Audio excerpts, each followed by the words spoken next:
This week on Information Technology Leaders, Karen Hamilton, Business Development Director at Lante Corporation. Now, here's your host, Laura Schildkraut. Today's guest was a last-minute savior for a meeting of our undergraduate Business Information Technology Society. When the scheduled speaker canceled with little notice, Karen and her team put together a mini-case that the students analyzed during the meeting. This meeting was later considered one of the best the group ever had. All my instincts said, wow, this woman is really sharp, but I didn't know how right those instincts were until we started preparing for this interview. She took a chance with a low-level job at IBM and then became the first female project executive in the company. In a short 2.5 years, she increased the MCI Systems Integration Division from 12 people with 1 account to 70 people with 4 core accounts. She's now the managing director at Lante Corporation, where she's responsible for the whole West region.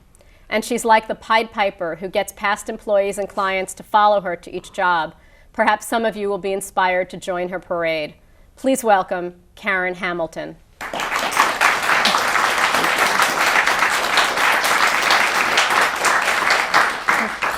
So Karen, where did you grow up?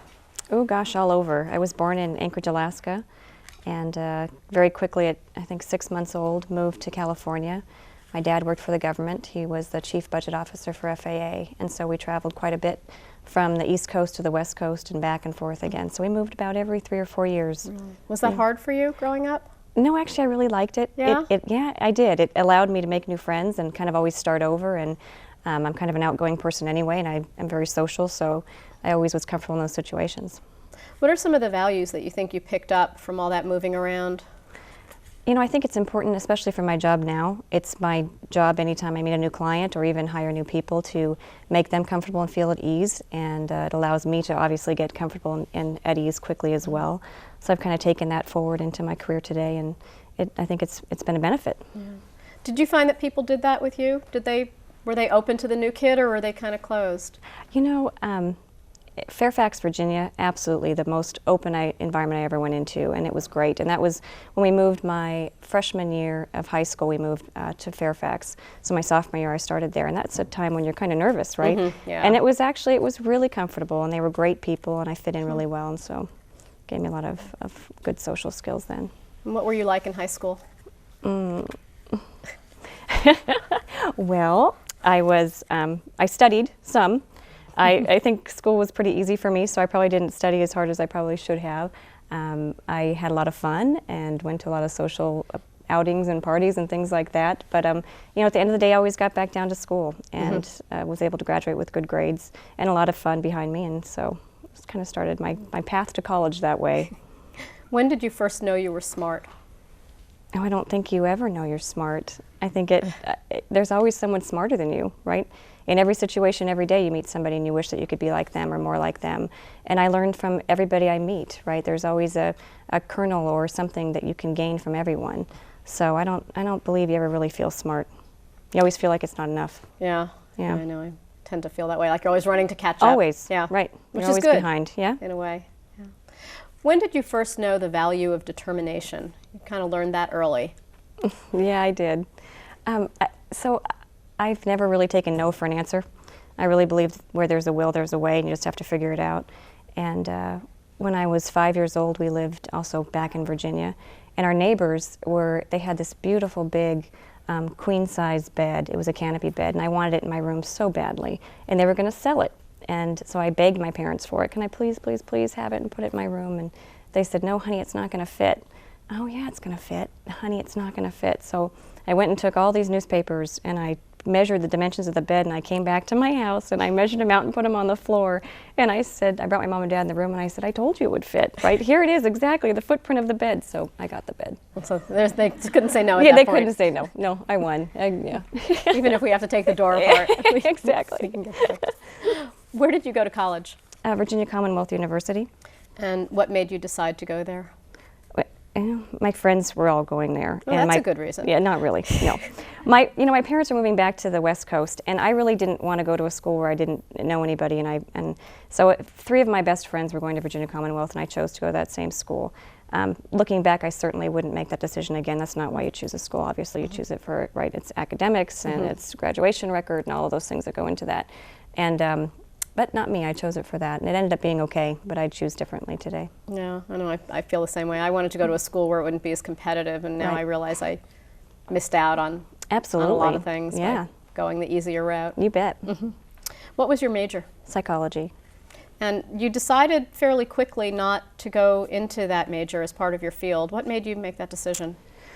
Well, I really wanted to be a social worker for abused children, and I really felt I could make a difference there. And unfortunately, part of the curriculum was actually going and working with social workers in the field. And I saw some things that to this day haunt me, and I have nightmares about, and I couldn't do it. It just absolutely broke me. And it's sad that I had to make that decision, because you walk away from something that you absolutely believe you could make better, but I would have killed myself in doing so, and I know I would have. So unfortunately, I had to back out of it and decide that that wasn't the direction I was going to go. I still graduated with that degree, but I chose not to be a social worker and went a different path instead. I had sort of a similar thing at college. They had this telethon, which was for these abused children and children that had some problems. And one day we were going to go meet the kids, and everyone was real excited that we were going to go meet the kids. Yeah. And I just got there, and it just ripped my heart apart. And I came back realizing that as much as I want to help, I need to help in a different way, because Right. I can't be of use to them if I'm falling apart. It's emotional, and when you see parents treating their children like that, you really want to treat those parents the same way. Yeah. So probably being physical towards the parents wasn't the right answer, which was really what I wanted to do. So chose probably not to take that career. It's probably a good Yeah. decision. Yeah. Is there anything about college that you wish you'd taken more advantage of? There are so many things that are at your fingertips when you're at college that you really do take advantage of, right? You really don't think about that till you're out of school, and then you have to fend for yourself, and you have to go into the workforce, and you no longer have these things that are available to you, right? Whether it's teachers or books or research, right? Now you're on your own, and you have to figure it all out. And it's something that I don't think I took advantage of while I was in school.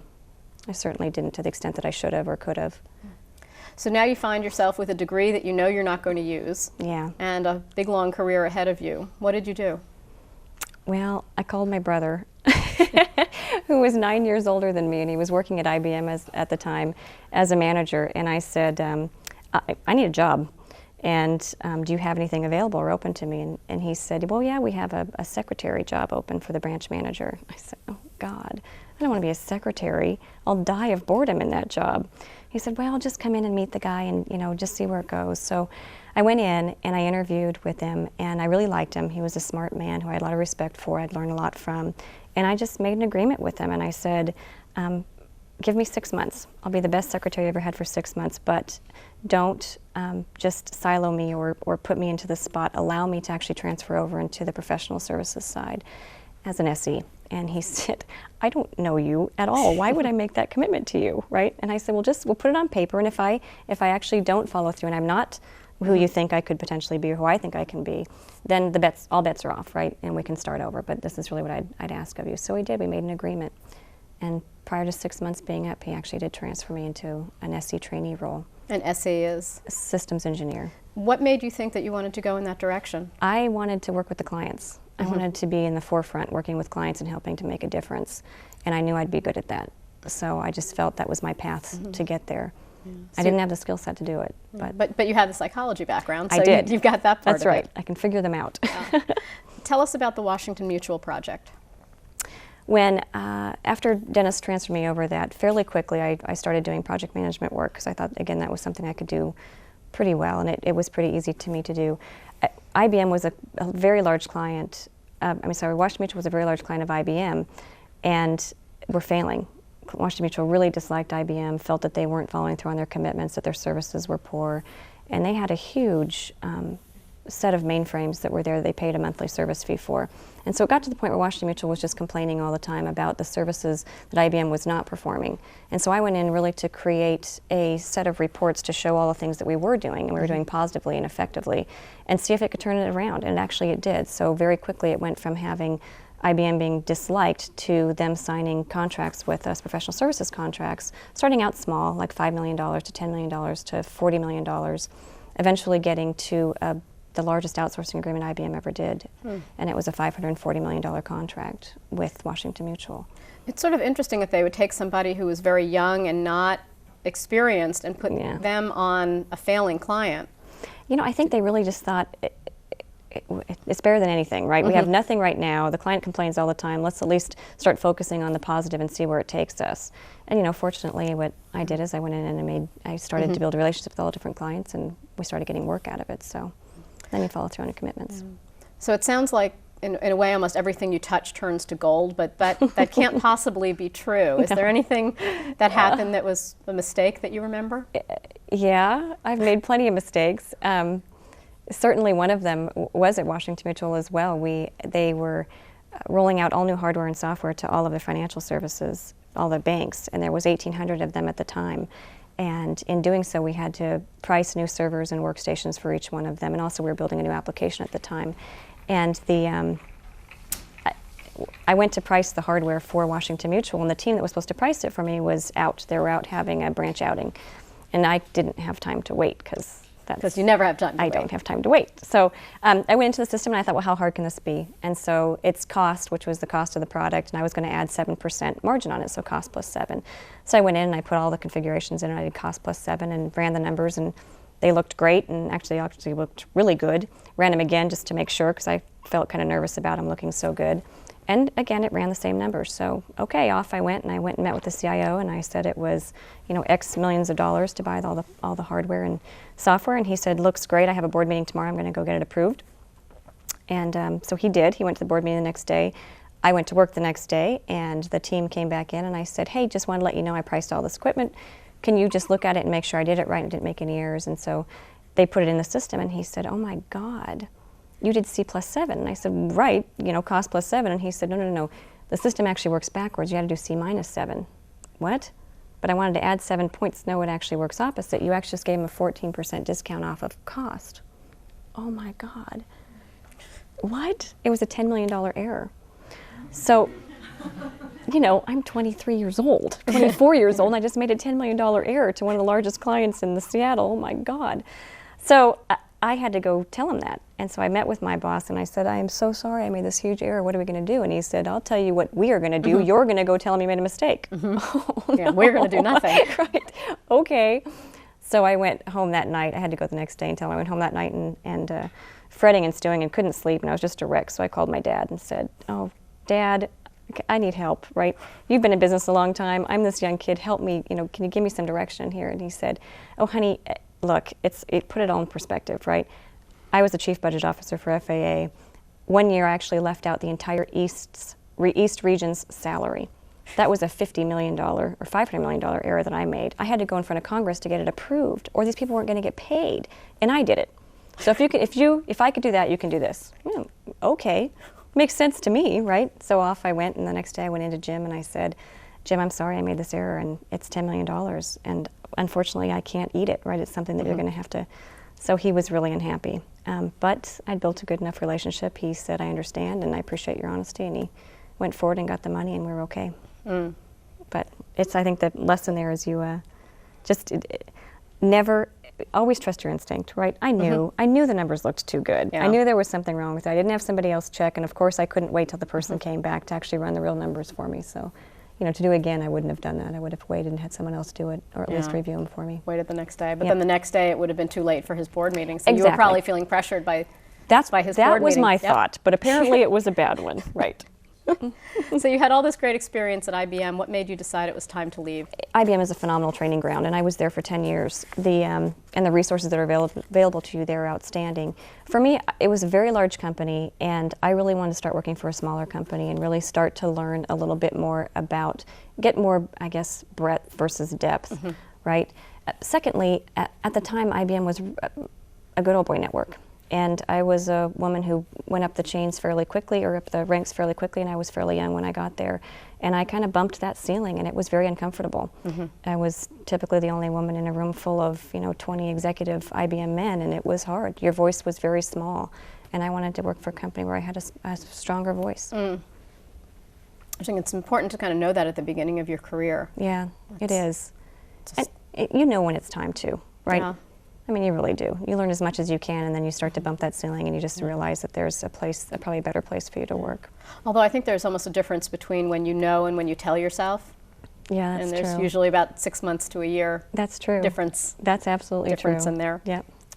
So why did you take the MCI systems integration job? What appealed to you about that? Well, it was a smaller company. Actually, I thought it was a really small company. It had 10,000 employees, right? I thought, wow, that's small. Then, obviously, now today that's quite large Right. compared to where I am. But it was 10,000 people. They needed help growing the Northwest office. They only had 12 people when I joined. And my job was really to grow the business, to attract new clients, to help hire and bring in new resources. And I thought that was something that would be kind of new and exciting and something I would really enjoy doing. So I chose to take the job because of that. What was your title? I was Director of Systems Integration. So that's kind of a big move for a fairly young person. Were you scared or were you excited? I was excited. Yeah. Very rarely do I get scared. That's kind of, I probably should. But it just doesn't happen. Ignorance is bliss, right? Always. You walk into it and go, oh, I can do that. And you step in day 3 and you're like, oh my God. What was I thinking? What was I thinking? Yeah. I feel that way a lot lately. Yeah. What is your proudest accomplishment from that time? You know, really doing what I set out to do. Having 12 people when I started and growing it to over 70 and having one major account. I think their account that they had when I first started was Warehouse, and we grew it into 8 major accounts. And so it was just a phenomenal ride. Grew it very rapidly, grew it quickly, grew it solidly, had a lot of great client references coming out of that. Seattle's a small community, and you better know when you walk into an account that you're going to be able to be successful there, and you better do a good job. Otherwise, your name is turned to mud, and it'll be really difficult for you to get new jobs. Pretty quickly. Yeah, it is for a community that's actually fairly large. It feels very small. It's really small. Yeah, you keep bumping into the same people. Absolutely. So you stayed at IBM about 10 years, but after 2.5 years, you decided it was time to leave MCI. Yeah. So either you're getting better at realizing when it's time to leave, or something else happened. What brought that about? EDS bought System House. And for me to go back into an EDS would be just like going back to IBM. And I didn't want to do that. I went there and purposely chose to go there because it was a smaller company. It was 10,000. I didn't want to go back into a really large infrastructure and company again. Again, I felt I'd lose my voice. I wouldn't be able to truly help shape and change the business and the direction it was going.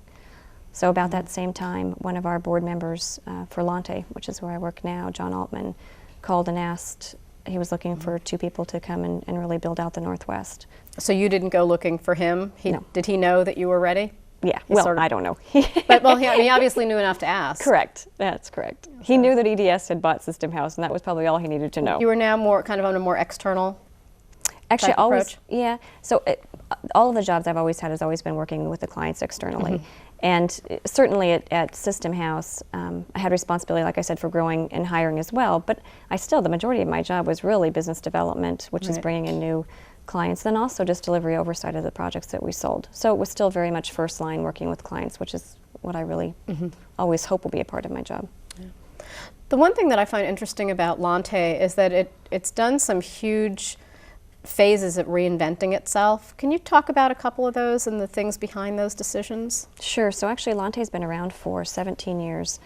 And it was started by Mark Tebbe. Mark Tebbe is the founder, still sits on the board today. He worked for Anderson for a very short stint and figured out very quickly that the work he did for them was something that he could do on his own. He's brilliant from a technology perspective, very much of an entrepreneur. Founded the company, really always wanted to be on the leading edge of technology. I always want to do, almost just as things are released, I want to be the first one there, kind of learning them and training our people in them and actually helping clients figure out if it's the right thing for them to bring into their shop. So when he started the company, he always wanted to stay leading edge. He had to make a decision. He was at a crossroads. Do I want this to be a 100-person firm forever, or do I really want to grow it? He made a decision to grow it. So he sent out invitations to like 7 different phenomenal board members. They all accepted. So Michael Dell's on our board, Mike Maples, who was number 2 at Microsoft, right? John Landry, who invented Lotus Notes, and the list goes on. So great board. They all said yes. So now he was going to build this company. And so he did. He set out to build it, and that's really when I got involved to help build the Northwest. They kind of changed the philosophy of the company and what the company was going to target, since you aren't just the consultants for everybody. You're sort of specific about the kind of projects. Yeah, it's very focused with e-business, right? And at the time I started, it was really focused in building startups and .coms, and then focusing also on e-markets. And obviously, since that time, some things have changed, right? Yeah, truly. Startups are not very successful any longer. And so now we're back working with Fortune 2000 companies and really focusing on e-business and how we can help them understand what it would mean to them as a channel, help them design and organize around it, helping them build out the applications and technology to support it. And that's our focus now. What do you find are some of the biggest challenges around projects that are specifically e-business rather than just generic consulting in business? I think clients get too excited about the hype around it. They don't really understand that it really truly is just another channel. It's just as if you were a retail organization and you had storefronts and then you introduced catalogs and then you introduced a website, right? It's nothing more than another channel to get your product out there. And so when clients think it's the be-all, end-all for their business, I think it's a misnomer. And so trying to take what is really hyped up and bringing it back down to reality and grounding it and helping them understand how it can add to their business versus displace their business or change their business is sometimes difficult. Because I know one of the things that I had seen just from kind of watching different companies is that it seemed as though they thought that now that we're doing this stuff electronically, we don't need to practice as much due diligence in terms of thinking through the process and thinking through what do we do in all these situations the way we know we would have to in a regular business. Well, I think it used to be that if you started a company, you didn't expect to turn a profit for 3 to 5 years. It took you 3 to 5 years just to build a company. And during the whole .com era, right, people expected you to start a company, build it out, and turn a profit in 6 months, which is just not realistic. Right. It's not realistic. It wasn't realistic then, it's not realistic today. And so there's still some pressure on it though. If you're going to do something with, from an e-business perspective and that e-business channel, they expect it to be done much quicker. And that's a mistake still. I mean, you really need to think through the strategy and what's the return on investment that you're going to make, right? Where are you going to focus? And do you have the organization in place to do it? And what's the cost of the technology to do it? So. And the operational issues are still there. Absolutely. They don't go away. They don't go away. They're just different ones in some cases. And they're different and they're harder and there's all different types of things that play into it now. So how has the company fared with the economic downturn? It's been tough. It's been tough for every company out there. We went through 2 rounds of layoffs, which was really difficult. I've never had to do that, obviously, before in my career, so that was a first for me. But now we're doing really well. So we had to shift from having 60% of our business in startups and 40% in Fortune 2000s to now really having 80% in Fortune 2000 and 20% in startups. And we'll always do startups because I think that it energizes us. We learn new things, right? It's a training bed. And they're just working with entrepreneurs is just different, right, than working with a CIO of a company of 30 years. Yeah. They have a different mindset. How did going public change the company and how did it change your role in it? Going public can be great for raising cash, and the one thing that Lante did is we were really smart about it. When we went public right at the crest of successful companies, and so we raised $100 million, and we put it in the bank. We didn't spend it like everybody else did. So there's companies in our space that started later than we did, but kind of had the same focus that are gone. So put the money in the bank, and that was the positive side. The negative side, I think, of being a public company is that you're constantly under watch. You're responsible to the street, you're responsible to the board, you're responsible to shareholders, you're responsible to employees, you're responsible to clients. And each one of those have equal weight. And so it's really hard to service them all and still be successful. And we didn't have that lens before. We only had our clients and our employee lens, right? Which is easier. Did you find that it also made you focus on short term rather than long term?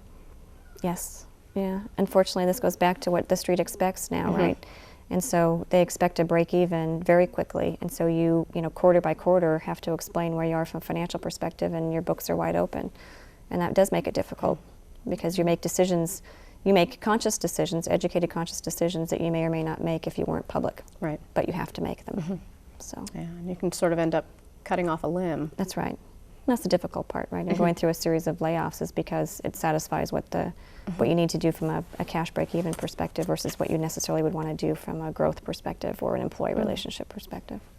Well, certainly employee relationship, but when you look back at some of the layoffs, do you think that they were really precipitated by the financial expectations and not just good for the business right now anyway? They were good for the business right now anyway, but I think that if you were privately held, you might wait. A little bit. Yeah. Yeah. You could make a choice to wait for a while, right? Yeah. You've had several different roles with them leading up to a very recent promotion. Can you tell us about the different the different titles and how they change, how your responsibilities change as you kind of move up that channel? Sure. So I started with Lante as a principal, and I was responsible for business development and delivery oversight, very similar to what I did at System House. How does a principal differ from a partner? It's the same. Okay. Yeah, same. So in a big five, a partner is the same as a principal. Was responsible primarily, like I said, for business development and delivery oversight. And then I took on the role and was promoted to director for the Northwest. So then I was responsible for the Northwest, which is primarily Seattle, Bellevue area, but it would certainly transfer into Oregon and Idaho if we chose to focus on those markets right now. And then that brings on responsibility for P&L as well. And then most recently took on the West.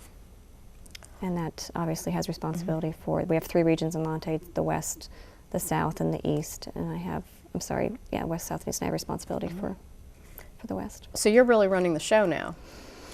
I am. Yeah. You like running the show? I do. Yeah? Yeah.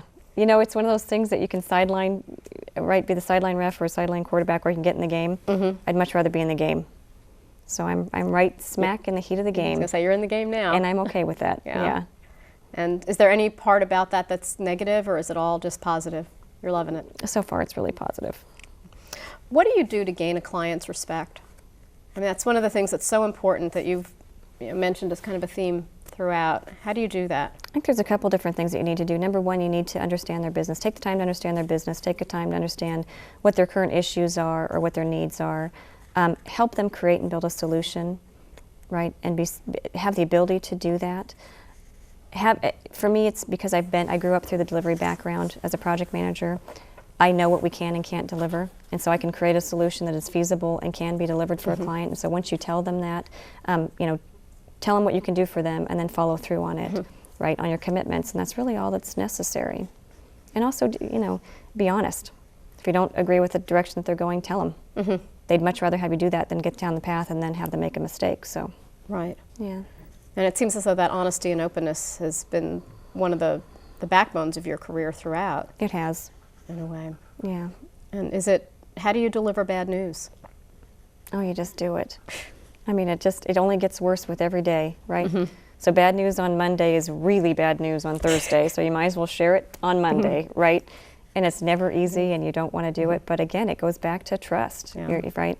If I hide something from you and you find out, 3 weeks later, then I just lost your trust, and I should have lost your trust, right? I wasn't honest and open with you. Not to mention all the sleep you've lost those past That's weeks, right. because it doesn't go away. It doesn't go away. A bad decision doesn't turn good. No, it doesn't. It just gets worse. Absolutely. The business that you're in is very competitive. Tell us about a client win that you're particularly proud of. We had one that was probably, I guess now 9 months ago. And I can't talk a lot about it because we're under confidentiality agreements with it, but I'll share it's for the largest foundation in the world. And it was an extremely competitive bid. It was 5 different firms that were in there competing for the business. And we made it down to the first cut, which was down to 3 different firms. Then eventually made it down to the one that the business was awarded to. And the reason I was most proud of that is because I think the solution we put together for them was outstanding, and they made the right decision. But secondly, to work for a company that is all about making the world better is really different, right? I mean, most of the time you work for companies that are all about making money, and this one's not. It's all about making the world better and being a part of that and having our team be a part of that and seeing these great glowing notes come out about how, what we've just done has actually impacted these things over here is just such a wonderful feeling at the end of the day, right? That you can actually step back and say, we were a part of that. Yeah. Right? It is pretty exciting. And it's different when there isn't the profit motivator. That's right. It is. You still need to worry about the money, but it's not. It is different. You're measured differently, right? And it really is. I mean, I think they view our team, and one of the reasons we were chosen is because we truly did care. We really wanted to help them make it a better place, right? And be a part of that. So that's been really fun.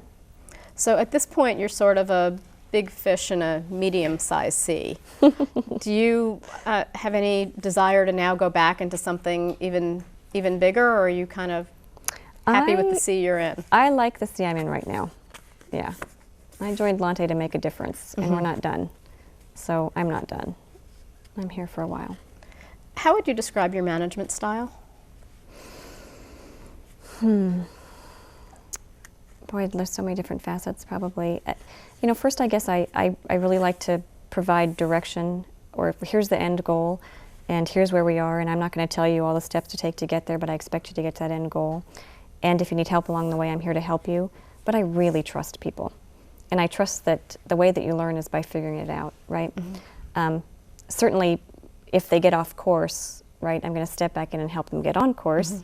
But really, I like to give people wings, right? Here's your goal, now go make it happen and check in with me. So that impatience that you have doesn't necessarily apply to other people. You're allowed to, you'll allow yourself to give them the time? For a while. And if I find that they're not just going to get there, then no, I'll come in strong and take it over, which is, probably something that I will continually work on and struggle with, because and you know what, at the end of the day, if we've made a commitment to a client, I can't wait for them to fail. Right. So if they're on a path and it's midstream and they're not going to make it to the end, I have to step in and help. Otherwise, we will miss this commitment. And then we'll come back, and then I'll revisit with them where they went off course, right? And how can we make it better next time, so that they learn through the experience versus just kind of backing away and letting somebody take over for them. Would you rather manage projects or people? They're both the same. When you manage a project, you manage all the people on that project, and your job is to motivate that team to get to end a job. So I think it's just a component of it, right? I like to do both. I mean, I like to. I don't manage projects any longer. Certainly not day to day, and we manage people every day, and people manage me every day, right? It's a team effort. Yeah, absolutely. Did you find at any point in your career that it got hard to not be the one touching the stuff, to really be letting other people do that, whereas you move further and further away from actually doing the projects to managing the people doing the projects? Sometimes, and actually not so much on the project side. I'll tell you where it still is hard for me is when we're creating a solution for the client. I'm still very involved in that, and that's just because I think that there's so many different lenses to look at that through, that we have a regional technology principle, a user experience principle, a delivery management principle, and a strategy principle. And each one brings a core set of skills and a lens to creating a solution, but each one of them also are pretty tight within their discipline. And so the one thing I think I've been able to do is take all four of those, the best of all four, and create solutions for clients. And so I'm still very close to that, and will always remain close to that. It's something I enjoy doing. Yeah, and it kind of creates your credibility as well. Yeah, it does. Being able to do that. Do you find that you have trouble keeping up with the technology? I'm not very I'm not very technical anyway. But no, I don't, because I have to learn it enough. I have to learn it enough to know when to apply it, and I have to know, when someone's bullshitting me. I have to be able to call it. You do. That's it, right. Other than that, I don't need to go deep into any one technology set. I just need to understand it. Who are some of your role models, and what did you learn from them? Yeah, I think you have a lot, right? I think there's different people in different aspects of your life and different times in your life. To date, my still number one role model is my dad. And he's 80 now, which is just amazing to me. And he's just as strong as he ever was. He's smart, he's sophisticated, he's kind, he's strong. And he's someone that I've always looked up to and always admired, and still to this day will call when I need some advice on something, or I just need to bend somebody's ear and there's nobody else to call, right? He's always been there and been that role model for me. There was another gal at IBM that was my manager early on. In fact, when I first went over as an SC, and I just always thought she was a great manager. And probably the number one thing that stuck out in my mind is she always took the time, no matter how busy she was, to listen to what was on my mind or somebody else's mind, right? If she was running 100 miles an hour and somebody was waiting outside her door, she'd stop, have you come in, right? Spend the 20 minutes that you needed for direction setting, and then she'd let you go. And that was something that I always wanted to make sure I incorporated into my behavior and into my management style. And do you? I think so. Yeah. It's been hard the last 2 weeks, but normally I do, yeah. Which of your skills do you think have been the most important in your success? Gosh, probably problem solving. being able to take a bunch of different pieces of information and come up with a way, a solution. It goes back to when I was 5, right? There's always a way. So I think that's probably number one. I don't give up, I don't let go, and I work till we figure out an answer. Do you know when it's time to give up? I mean, are there times when you just have to let something go? Sure, you bet. But yes, because there isn't a way that it's going to work, right? Yes. Do you remember one of those examples? Oh, yeah. We had a client a while back that was, had I to do it over again, I would have never chosen the client. We would have not worked for them. And it goes both ways. And I talked earlier about when we win a piece of work with a client, how good that feels. But you also have to choose the clients, and they have to be. It has to be a client that understands what they're trying to do, that they're going to stick to the scope work that you've defined, that they understand technology, that they have an executive leadership team that's in place that's going to make the hard decisions, right, and they have experience on staff. And there's a bunch of other criteria as well, cultural fit and things like that. We worked with a client that we should have never worked with, and it was the hardest experience of my life. And if that ever presented itself again, I would just not, we wouldn't work for them, right? And that was when you kept trying to put that square peg in that round hole and it just didn't work, right? And you just were always at odds and it always felt bad instead of feeling good. Yeah. And was this another one of those cases where all your instincts said, I shouldn't be doing this? Absolutely. And you're doing it anyway? Yep, absolutely. And we did it at a time where we had to do it. And, it's one of those things, look back, did you really have to do it? It felt like we did at the time, but I don't think we did. Yeah, it still didn't work out. No. So if problem solving is where you're strong, where are you weak, and what do you do to negate some of those things? I talked about my management style a little bit and allowing people to, if I give them a target, allowing them to get there on their own. I think sometimes I probably trust too much still. I don't give probably enough time or right, I guess, direction to some people because I just trust that they know how to do it, right? And at this point, the people that I work most closely with are older in their career and they've been in professional services for a long time, and right, but they still kind of lose their way sometimes, and that's a place that I need to just pay more attention to and be cognizant of when it's happening. And sometimes it's also just about vision. It and is. You just genuinely have a different vision. It is. Of things, especially when you're dealing with people who are senior. That's right. That's correct. I wanted to talk a little bit about the challenges of being a female executive. Has there been any experience that you've had that made that particularly difficult? Oh, name one, good God. Yeah, well, starting at IBM at a whopping age of 22 as a female was not an easy thing to do. And I used to have difficulty, sometimes with inappropriate behavior. So that was certainly difficult. Do you remember any specific examples of that? You're going to make me I tell am that going to again, make you tell aren't it, you? yeah. Yeah. So the gentleman I talked about earlier that really gave me the chance and the shot at IBM, at some point during that time ended up having a crush on me. And I didn't know that, but apparently he did. And he went away on vacation, and he came back, and we used to go get coffee every day, right? We'd go and chat and get a latte, and anyway, this one day we get in the elevator to go down, and the elevator's door closed, and he puts his arm around me and says, "I missed you so much," and plants a kiss on me. What? I'm just shocked, right? So I don't know what to say. The elevator's door open on another floor. I get off and leave him on the elevator, and I go call my husband. Honey, oh my God, he's just trying to kiss me. What? You get in there and you tell him that's inappropriate. Okay. So I did. I went and waited outside his office. He came back from coffee, and I went in and I closed his door, and he said, "I'm sorry." And I said, "You are sorry, and you will never do that again. I don't appreciate it. It's inappropriate, right? And I won't talk to HR about it this time. If it ever happens again, I will."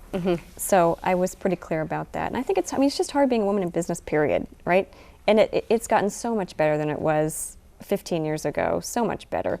But it's still there, right? Yeah. I mean, every once in a while you're still kind of deemed the token woman when you walk into a room and they don't understand that you actually are the one that's there to make the difference. So Yeah. And I think when you walk in a room with a man, there's the assumption that the man is the more senior always. person. Correct. And then you kind of have to deflect that, whether it's there or not, because it's always there. It is. Although, you know what, now that I'm older, it's not so much. Yeah.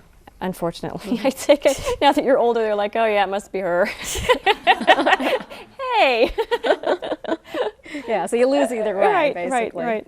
Yeah, no, it's true with walking into the room. And I think also as you get older, you don't care as much about proving it. I think so. Because it's just there. I do think, though, and even for the for the gals that are going to go out and look for jobs now, if that situation does present itself, and there is a man that does something inappropriate, I really think it's your responsibility to take it forward to him first. Yeah, and same with men. I mean, if a woman comes on, right, the man should take it forward as well first, and see if you can handle it one-on-one before you go and file a sexual harassment suit, because that's bad. I mean, once it gets to that point, you can't unring that bell. No. Yeah. No. Yeah. So besides that, do you have any other advice for the women that want to be executives? Yeah, I just think you need to be yourself. And I think that, certainly years ago, women tended to lose their femininity. They tried to be more masculine. They tried to, dress really masculine because they felt that was important and necessary to make it, in quote unquote, the man's world, right? And it's just not. I mean, we've come a long way, right? And you are respected for who you are, and the best thing you can do is just be yourself. Yeah. That's how you make a difference. And sometimes it may take one more round. Sure. But if you're good, you'll be back. Yeah. And if you let it bother you, then it becomes something. Just ignore it. It's just not even there. Yeah. Yeah. Did you ever consider getting an advanced degree? I did. I did after Kara was born. And, at the time, my husband went back to school and was getting a second degree. And I was working at IBM, and I had a daughter, and it was too much for me to even consider at the time. So I didn't.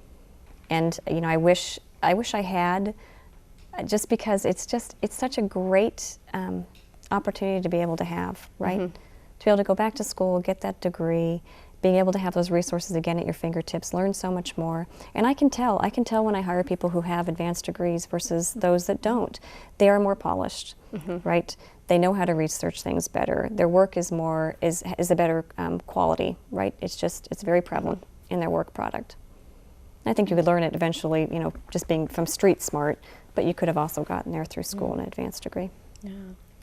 If you and your husband worked at the same company, would you work for him or would he work for you? He'd work for me. Would that be a problem? Would that be a problem? Yeah, he would never work for me. Are you kidding? But you guys sort of have a deal. We do. He's actually in the same line of business, and for the longest time we had a deal where he could never work for a client that I work for or have worked with, and he could never work for me. So, that was kind of hard because, after being in the business for a long time, you pretty much have worked with every client. That's not so much the case now because now he works for Weyerhaeuser. So now we actually are at that. Oh, really? Yeah, we are. And so he actually works in a group that I know very well. I know the people very well. They don't know we're married. Really? No. Hamilton's a pretty common name. I was going to say that. Yeah. So you don't trip over that. I don't. It's just not important. It doesn't matter. And it's different when you're working within a company than when you're doing client work. Correct. It's a different kind of thing, even if you do know each other. That's right. Well, I know from having worked with your predecessor that there's a lot of travel involved in the job that you just recently took. How are you going to manage that with your family commitments? Yeah, so I've really been fortunate. I have a daughter. Kara is 14. She just turned 14. Good. I can't believe it, but she has. And we've been really fortunate. We've always lived really close to my parents. So when Kara was born, we moved a mile away from my parents' house, and they've always really helped to raise her. And so she's been raised by all four of us, myself, my husband, my mom, and my dad. And, I really believe in extended family. She is phenomenal. She's smart and strong and very secure, and has four people who love and adore her to death, right? And I don't know that there's anything better than that. So my parents help, and my husband is extremely supportive. And I try to travel every other week for just 2 days a week. And so far it's working out that way. And hopefully, knock on wood, it won't get any more intense than that. So was that one of the arrangements that you made when you took on the job, that you would try and manage the travel, or did you just know on your own you'll just manage the travel and deal with it later? Well, I made a commitment to myself that I'd manage the travel, but I also made a commitment to my family because it's, having a balance in your life is number one. And that's not an easy thing to do, especially when you never feel like you're smart enough, or you're never right. You're always competitive, whatever those things are. So I made a commitment to myself that I just wouldn't travel every week. I could. There's no need to. I can do the work in my office just as well as I could if I was on the ground. So. Yeah. In terms of commitments that you make to yourself, what are some of the things that our students are going to need to do to be successful in a down economy? How are they going to get jobs? What are they going to need to do to get promotions? Yeah, it is a really tough economy right now, and I think when I was with you last time, it was the opposite. There were more jobs than there were people, right? And now there's a lot more people than there are jobs. And so I think you're going to probably have to be willing to take a job that may not be the job you want. Mm-hmm. And you're going to have to get your foot in the door, and you're going to have to make a difference and sell yourself every day, and you're going to have to work the extra hours at first to really prove yourself and prove that you are more deserving than the person sitting next to you. And just do good work. Mm-hmm. Just do great work, right? Don't expect to start the job and have a high-level position. It's not going to happen today. Mm-hmm. Yeah.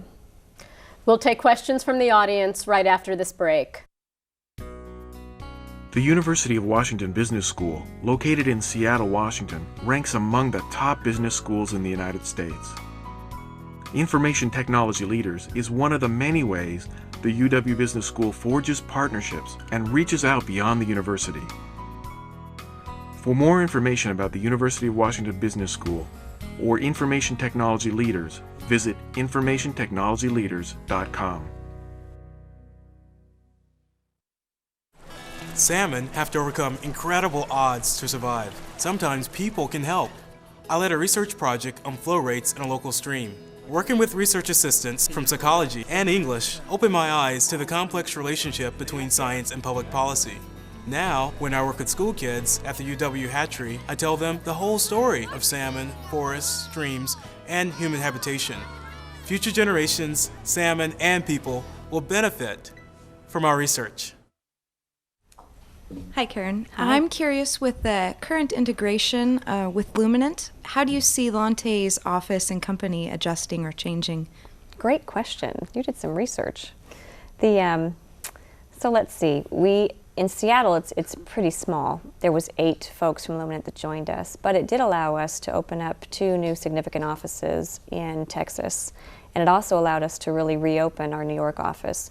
We had chosen to kind of lay back a little bit in our investment in New York. So we had gone down to about 12 folks, and now we're back up to 50 there, which is great. Mm-hmm. And they bring an energy vertical that we didn't have before, which is also really good. And as well as in New York, they have a really deep user experience contingent, and we needed to really have some more of that into the firm as well. So it actually ends up being really good. It's a great fit.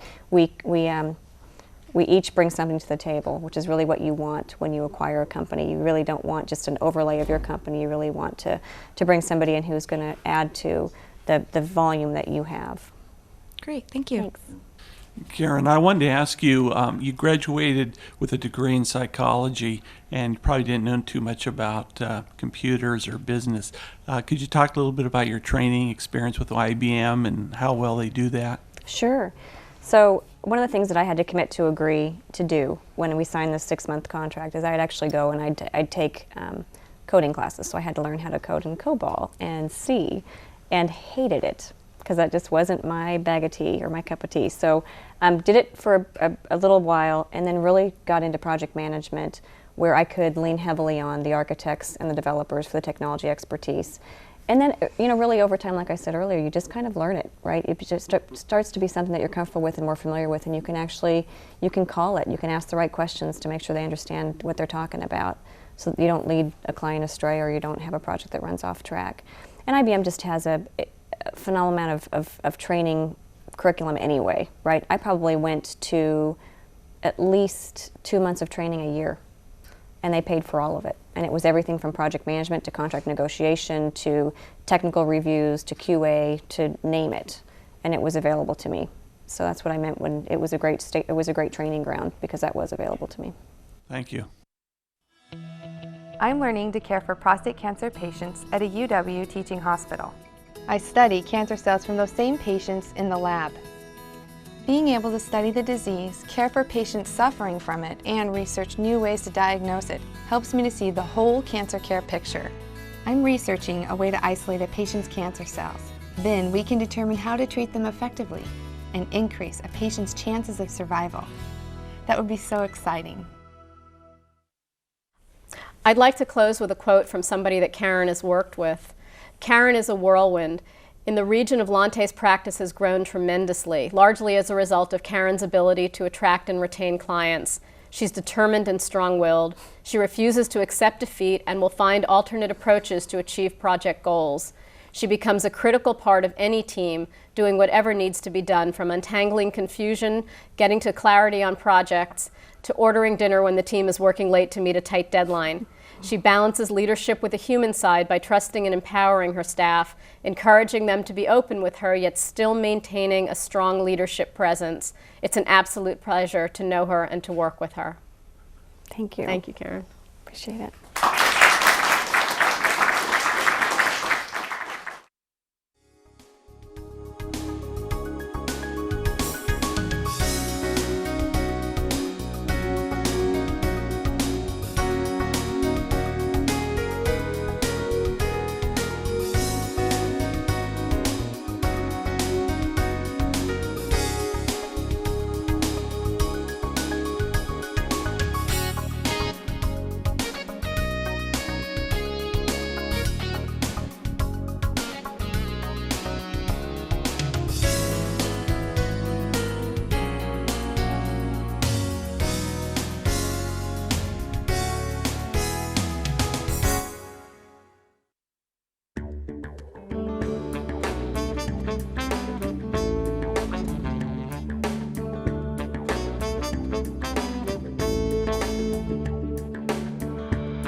What I've always thought is that it gives kids a reason to be learning, and it structures the situation so that they're highly motivated and that they are then forced to seek learning. This is what John Dewey always talked about, is that you should be able to set up learning experiences in such a way that it opens doors for children, and they want to learn, and you create this situation that he always talked about as the felt need to learn. And when you have that, you've got them. Yeah. And that contextual teaching and learning does that. Contextual teaching enables K-12 students to apply their academic knowledge and skills in a variety of settings in order to solve simulated or real-world problems. Contextual learning occurs when students apply what is being taught to their roles and responsibilities as family members, citizens, students, and workers. Contextual teaching and learning emphasizes higher-level thinking, knowledge transfer across academic disciplines, and collecting, analyzing, and synthesizing information from multiple sources and viewpoints. Let's explore contextual teaching and learning through enrichment clusters at elementary schools in Sunnyside and Grandview, Washington. We chose the school-wide enrichment program from Dr. Renzulli because it's for all the kids. His theory is that a rising tide lifts all ships, and we feel that using strategies that work with gifted children can be used with all children, and that was what we really liked about the program. It wasn't going to be just for the elite, the top 5 or 10%, but it was something that was going to be for all kids. In Renzulli's program, enrichment clusters is one part of it, and he divides his thing up into type 1, type 2, and type 3 activities. The type 1 activities are kind of interest grabbers. They could be the field trip, they could bring a speaker that comes in, you could be reading a book, things like that that just kind of pique the kids' interest in a topic. The type 2 activities are skills. You might be teaching the kids how to do an interview, or you might be teaching them how to do a PowerPoint presentation, or how to use a digital camera, things like that, or how to do research on the internet. Those would be the skill levels that you have to do. And type 3 activities are some kind of project-based. What are you going to do to show your learning? Is it going to be a play? Is it going to be a poster? Is it going to be a PowerPoint presentation? Or what is going to be your final project? The enrichment clusters takes all 3 of those things, and during the 6 weeks we do all 3 of those different types of activities to come up with a completed project. I think a couple of things have happened with this program. Critical thinking skills have gone up in the kids. They are using a hands-on approach, and they are touching things and feeling things, and we are bringing in the real world, the doctors and the lawyers and the stockbrokers, and people have come to the classroom and they're bringing their vocabulary with them, and when that vocabulary is discussed, the kids have an understanding, and when they touch and feel and do projects themselves and have a little bit of input into the direction that the cluster goes, then real learning takes place, and it's learning that is remembered. These enrichment clusters are so beneficial, especially to the Hispanic background. We don't get too many experiences to see different things, new things. We need to increase the number of words that the children know and use. In doing this, we will promote growth in all forms of education. We will see growth in science skills, in social studies skills, in reading skills, in literacy skills, and this will show improved test results as well. Basically, I can see the improvement now in the testing that we've been doing with them. They're giving us more definitions now. They're more aware of the word that's being taught to them. They're more knowledgeable on those words now. We have seen increased abilities in reading and writing and math. It has tremendous impact, and it also is fun. This project has given us the opportunity to establish growth by way of the WASL assessment that we take every spring. Examples of that are we have increased the number of students meeting standard by 20% in mathematics, by 19% in writing, and by 30% in reading. And so we're very happy with the outcome of this project. There are a lot of other factors to consider, but this is one of the key factors in establishing that change in academic achievement. So much of the pressure and stress on teachers and on kids and on communities at large, school communities at large today, is around the school reform movement that's tied to testing and the pressures associated with testing, that it's very important for us to, as teachers and educators, to be able to work with children in a way that doesn't rely solely on textbook-driven instruction and the drill and kill preparation for testing, but in no way sacrifices a focus on academic standards. The Washington State Consortium for Contextual Teaching and Learning is one of 7 national demonstration projects. It is comprised of partners from 11 colleges and universities, 20 school districts, and community-based agencies from across the state. The Washington State Consortium has 3 distinct features: a statewide network of community-based agencies, K-12 schools and universities, a focus on addressing contextual teaching and learning strategies and activities to specific academic performance standards, a regional collaboration between university professors and K-12 teachers in preparing new teachers for contextual teaching and learning. The consortium is helping to empower teachers to implement and adopt contextual teaching and learning strategies. Through the demonstration of exemplary contextual teaching and learning projects, through activities across the state by Academy Fellows, and by disseminating these practices and plans in neighboring states. The consortium is housed at the Center for the Study and Teaching of At-Risk Students with the University of Washington's College of Education. For more information, visit our website at www.wacontextual.org.